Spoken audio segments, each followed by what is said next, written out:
once you recognize that you would have been abused one way or the other, whether verbally, physically, economically, psychologically, all that we would have outlined in our very first program, it is advisable that one, you first make a report to any police station of your choice. And again, you're not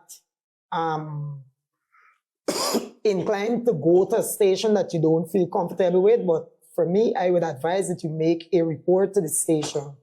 And if you're not satisfied with the level of attention you got at the inquiry's office, nothing precludes you or prevents you from taking it, as we would have used the word escalate. Escalate means you go to the next level, the next level, the next level until you reach to the highest hierarchy of the Guyana Police Force. You don't have to go in person to make the report, but it is encouraged that you make the report. You could call any police station, and again, we have the domestic violence hotline number, which is 914, and we would have broadcast lots of other police numbers to which you have access to make those reports.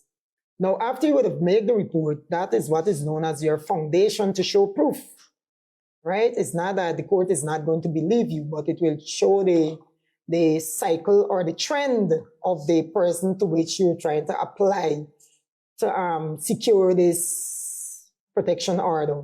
Now, after you having made the report, whether in person or via the telephone, and again, the police is mandated, they are mandated to entertain your report via the telephone or in person.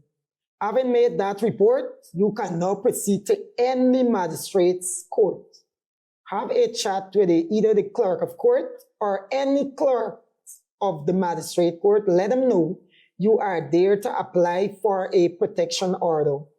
Now, if it is a protection order on which to prevent the person from molesting you, stalking you, showing up at your workplace, being abusive to you one way or the other, the clerk will entertain your information, have the requisite forms prepared. Those forms will be taken upstairs to the magistrate, or before the learned magistrate, you will be interviewed briefly by the magistrate. Those forms are then given to you. That is the application that will be given to you. When that application is now given to you, a date it would have been communicated also on that application, because you are now applying for it.